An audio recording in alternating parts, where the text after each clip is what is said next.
একটি সেকেন্ড, একটি মিনিট, একটি ঘন্টা, একটি দিন, একটি মাস, অবশেষে একটি বছরকে আমরা এইভাবেই বিদায় দিই। প্রতিটা সেকেন্ড, প্রতিটা মিনিট কিংবা ঘন্টা কিংবা মাসে কিংবা বছরে প্রতিটা মানুষের জীবন পরিবর্তন হয়। কিন্তু 2024 সালে কি আপনার জীবনটা আদৌ পরিবর্তন হয়েছে? কিংবা 2024 সালে আপনি যে কাজটা শুরু করেছেন সেটার ধারাবাহিকতাটা কি আপনার কাছে এখনও আছে? আমরা 2024কে বিদায় দিয়ে 2025 শুরু করব।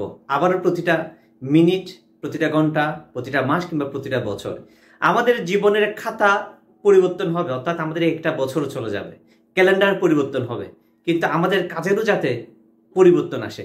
সেই জন্য আমাদের যে জিনিসটা দরকার 2025 বা 2024-এ যে কাজটা আমরা করেছিলাম তার ধারাবাহিকতাটাকে অক্ষুণ্ণ রেখে 2025-এ আরও নতুন উদ্যমে যদি আমরা শুরু করতে পারি, আরও নতুন এফোর্ট দিয়ে যদি শুরু করতে পারি, তাহলে আমাদের ধারাবাহিকতার মাধ্যমে আমরা আমাদের কাঙ্ক্ষিত যে সাফল্য সেখানে আমরা চলে যেতে পারবো।